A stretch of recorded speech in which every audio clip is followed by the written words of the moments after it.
La educación en la época prehistórica. La prehistoria abarca desde los primeros seres humanos, hace 2.5 millones de años, hasta la primera escritura, hace 5.000 millones de años. La educación primitiva se caracterizaba por ser imitativa, donde el sujeto repite lo que ve a su alrededor. Doméstica, donde en casa los jóvenes adquieren las costumbres, ideas religiosas y normas de su sociedad. Global, donde se aprende lo que se va a utilizar en el presente. Y mágica, basada en aprendizaje de la cultura, la religión, los dioses y los mitos. Tradicionalmente la prehistoria se divide en dos grandes áreas culturales, Aridoamérica y Mesoamérica. Aridoamérica se refiere a las primeras civilizaciones nómadas y seminómadas. En este tiempo, la educación se daba a través de la vía oral mediante cuentos, leyendas, ritos y canciones donde se fomentaba la cultura.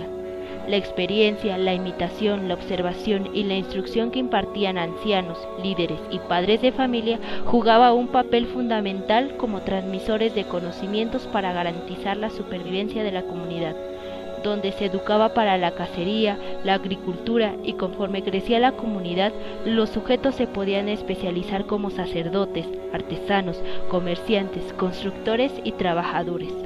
En Mesoamérica, caracterizada por la cultura olmeca, azteca, tolteca, chichimeca y maya, la instrucción de sus creencias, costumbres y conocimientos se da a través de la educación doméstica y la escuela estaba dividida según el estatus social y género. En la educación no formal se daba un ambiente de amor y obediencia. Los niños eran instruidos por sus padres en la enseñanza de valores y de la cultura.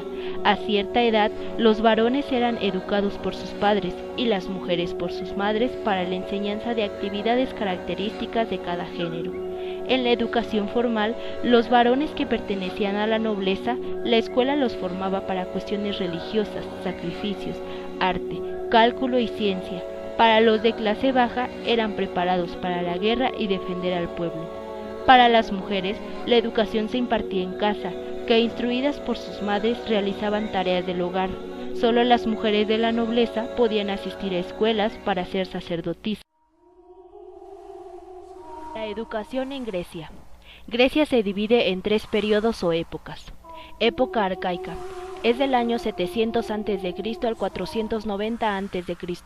Uno de los autores relevantes de esta época es Homero, el cual distingue dos palabras clave, que es el decir y el hacer. La primera significa arte político y la segunda arte militar. Homero, a través de relatos y hechos fantásticos como la Ilíada y la Odisea, aporta a la educación la formación y crecimiento personal de los ciudadanos, enfatizando los valores y principios que las personas deben alcanzar. El papel del educador es adiestrar. Época clásica. Esta se da a partir del año 490 a.C. y hasta el 336 a.C. en el siglo VI. Para los pobres, la educación se basaba en aprender un oficio, y para los ricos se aprende música y equitación, además de que practican la gimnasia y la caza. Se recurre a castigos corporales.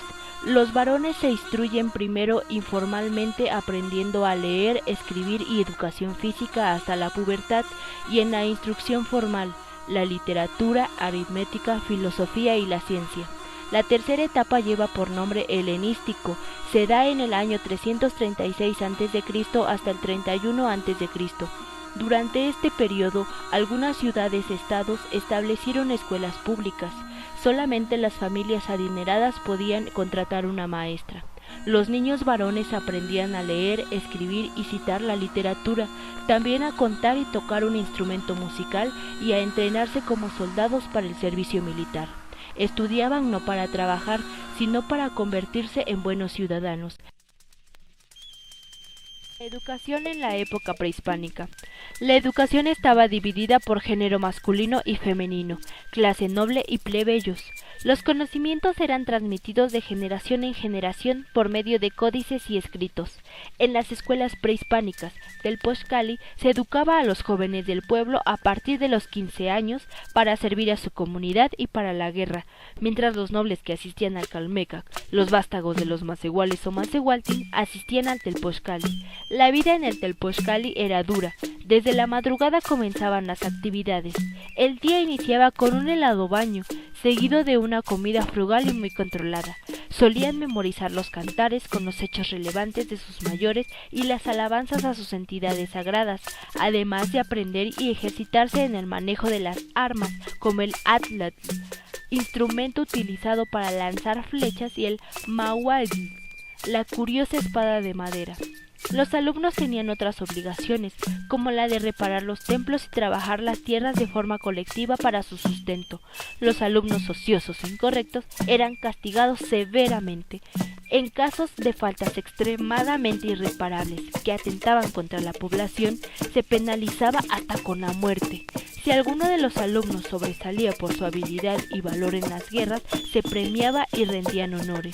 Cuando alcanzaba la edad requerida para casarse, finalizaba su instrucción en el Telpochcali. El Cuicacali, casa de cultura amantes de la poesía, en donde ingresaban los niños a la edad de 12 años.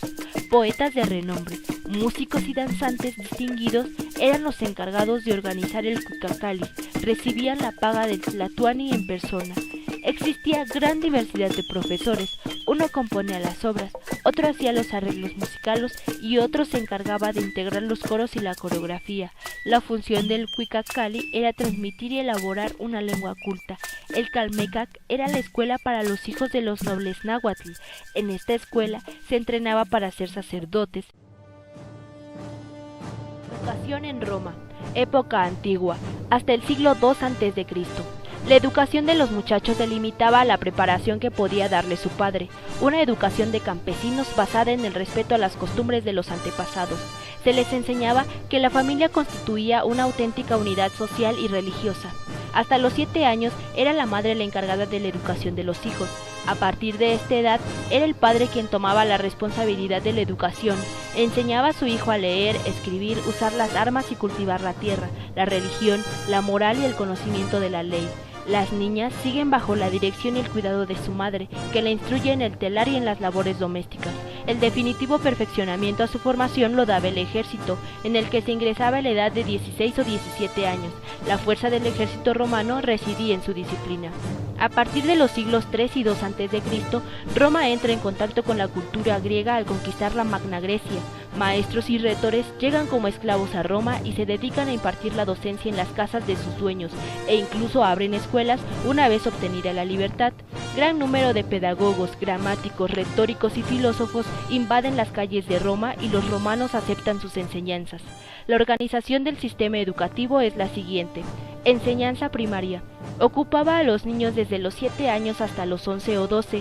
Podía recibirse en casa con profesores particulares, pero la mayoría de los niños y niñas acudía a la escuela de literatura. El niño acudía a la escuela muy temprana, acompañada del paedagogus. Se aprendía a leer, escribir y contar bajo una férrea disciplina. Enseñanza secundaria, impartida por el Grammaticus, desde los 11 o 12 años hasta los 16 o 17. Se centraba en el estudio de la retórica gramatical, lectura de autores clásicos griegos y latinos y comentario de los textos leídos. A partir del comentario del texto, se enseñaba a los niños geografía, mitología, métrica, física, entre otros. Enseñanza superior. El joven que decide dedicarse a la oratoria y a la actividad pública pasa a la escuela del profesor de retórica. Se ejercitaba en la declamación, en la que se distinguían 2 géneros. Suasoriae, discursos sobre temas históricos, eran monólogos en las que los personajes famosos de la historia valoran el pro y el contra antes de tomar una decisión. Controversiae, discusiones entre 2 escolares que defendían puntos de vista contrarios sobre temas judiciales y muy variados. Educación en la Edad Media en Europa. La fuerte impronta que puso la Iglesia Católica a la educación de la Edad Media es el rasgo más significativo de esta etapa histórica, signada por el oscurantismo, aunque ya a partir del siglo IX resurgió la preocupación por la educación. En el siglo VIII, tras la invasión musulmana a España, renació allí la vida cultural, especialmente en Córdoba y Toledo.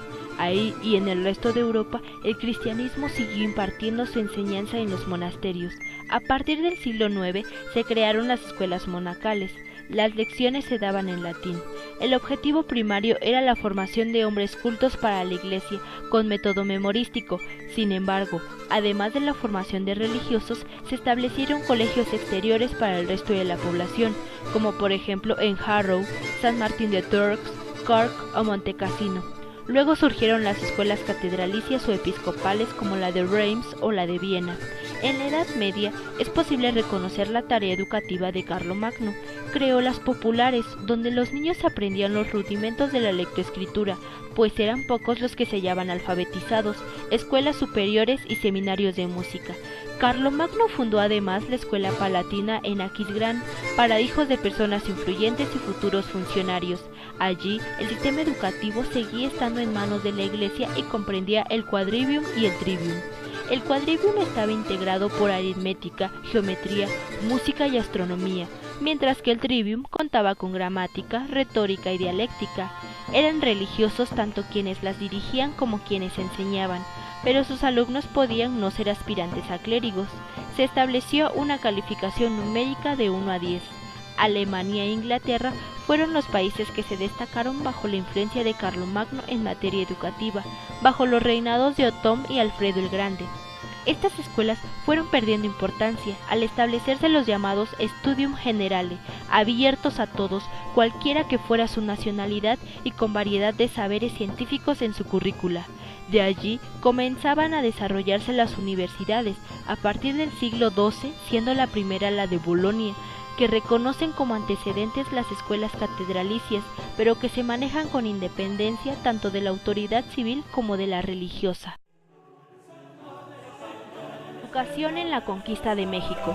Con la llegada de Hernán Cortés en 1519 dio inicio la época colonial. Las primeras manifestaciones educativas de los conquistadores fueron realizadas por los frailes franciscanos, quienes se limitaron a la evangelización de los indígenas y la enseñanza de algunos oficios y artes. Carlos V ordena que se instalen escuelas de lengua castellana para todos los indios. Es él quien por vez primera se preocupa por el amparo y educación de los niños huérfanos. Fray Pedro de Gande. Este franciscano fundó la primera escuela elemental en el Nuevo Continente, donde se enseñaba la diversidad de letras, a cantar y dominar algunos oficios. La educación de las niñas indias fue obra de Fray Juan de Zumárraga. Funda en Texcoco un colegio para niñas y jóvenes indias. Impartían las nociones de religión, lectura, escritura y labores manuales. En la época se dio la introducción de la imprenta en México en 1532, acontecimiento, como es de suponerse, de notables repercusiones pedagógicas. La educación elemental privada, servida por maestros particulares, retribuidos por la clase media acomodada, pero estos no eran religiosos. La universidad era escolástica, partiendo de la lectura del texto clásico, filosofía y teología. El método escolástico trata de demostrar y enseñar la concordancia de la razón con la fe con un procedimiento silogístico. La universidad vino a conformar y consolidar el perfil de la intelectualidad novohispana con rasgos peculiares e inconfundibles. Se fundó en 1572 el Colegio Máximo de San Pedro y San Pablo, donde se impartían 4 cátedras de dramática, retórica, arte y teología. En el siglo XVIII, España se incorpora a las nuevas ideas pedagógicas europeas de John Locke, Juan Luis Vives, Rousseau, entre otros.